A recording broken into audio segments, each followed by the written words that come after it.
सूत्रधार मध्ये ऐकूया अगस्त्य कथेचा भाग 3, समुद्रप्राशन।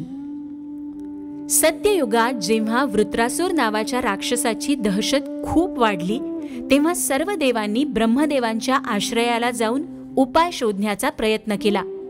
त्याला उत्तर म्हणून ब्रह्मदेव म्हणाले, देवांनो, दधीच नावाच्या ऋषींकडे जा आणि त्यांच्या अस्थी मागून घ्या। ते अतिशय धर्मपरायण आहेत, ते तुम्हाला नकार देणार नाहीत। हे ऐकून सर्व देव महर्षी दधीच यांच्या आश्रमात गेले आणि वृत्रासुराच्या वधासाठी त्यांच्या अस्थी मागितल्या। देवांची इच्छा ऐकून महर्षी दधीच म्हणाले, देवांनो, तुमच्या इच्छेनुसार मी माझ्या शरीराचा त्याग करतो।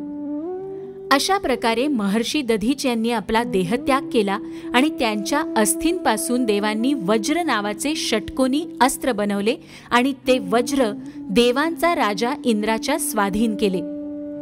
यानंतर इंद्राने वृत्रासुराचा वज्राच्या सहाय्याने वध केला। त्यामुळे असुर सैन्यात खळबळ माजली आणि विशालकाय राक्षसांची कालकीय सेना आपल्या समुद्रात जाऊन लपली।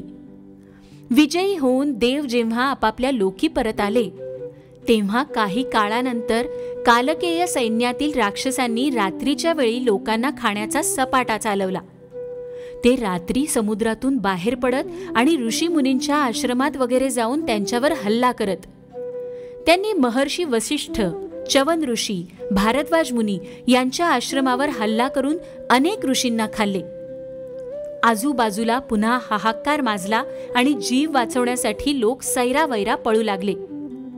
काही लोकांनी राक्षसांना मारण्याची प्रतिज्ञा केली, परंतु राक्षस महासागरात लपलेले असल्याने ते त्यांना काहीही करू शकले नाहीत। त्यामुळे चिंतित झालेल्या देवांनी श्रीहरी विष्णूचा आश्रय घेतला। श्रीहरी विष्णू वैकुंठात आपल्या नागशय्येवर विसावलेले असताना देवतांना म्हणाले, देवांनो, कालकेय राक्षसांना मारण्याचा एकच मार्ग आहे, तो म्हणजे तुम्ही समुद्र आटवण्याचा विचार करा। महर्षी अगस्त्य तुम्हाला या कार्यात मदत करतील। तुम्ही जा आणि त्यांना विनंती करा, ते नक्कीच तुम्हाला एक युक्ती देतील। हे ऐकून सर्व देव अगस्त्य ऋषींच्या आश्रमाकडे निघाले। जेव्हा देवतांनी त्यांचे दुःख त्यांच्यासमोर मांडले, तेव्हा अगस्त्य मुनी म्हणाले, तुम्हाला माझ्याकडून कसली मदत हवी आहे? त्यावर देव म्हणाले, हे महर्षी, आम्ही कालकेयाचा वध करू इच्छितो, पण त्यासाठी तुम्ही संपूर्ण समुद्राचे पाणी प्यावे अशी आमची इच्छा आहे। अगस्त्य ऋषी देवांची इच्छा पूर्ण करण्यासाठी समुद्राच्या किनाऱ्यावर गेले।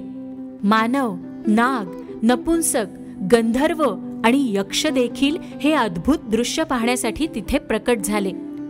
त्यानंतर महर्षी अगस्त्य समुद्राकिनारी बसले आणि ओंजळीने समुद्र पिऊ लागले। समुद्राचे संपूर्ण पाणी रिकामे होताच देवांनी कालकेय राक्षसाचा वध केला। त्यानंतर देवतांनी अगस्त्य मुनींना पाणी परत समुद्रात प्रवाहित करण्यास सांगितले, परंतु जास्त पचनशक्ती असल्यामुळे अगस्त्य मुनींनी पाणी पचवले होते, म्हणून त्यांनी देवतांना पाण्याचा दुसरा एखादा पर्याय शोधण्यास सांगितले। हे ऐकून देव पुन्हा आपापल्या लोकी परत आले।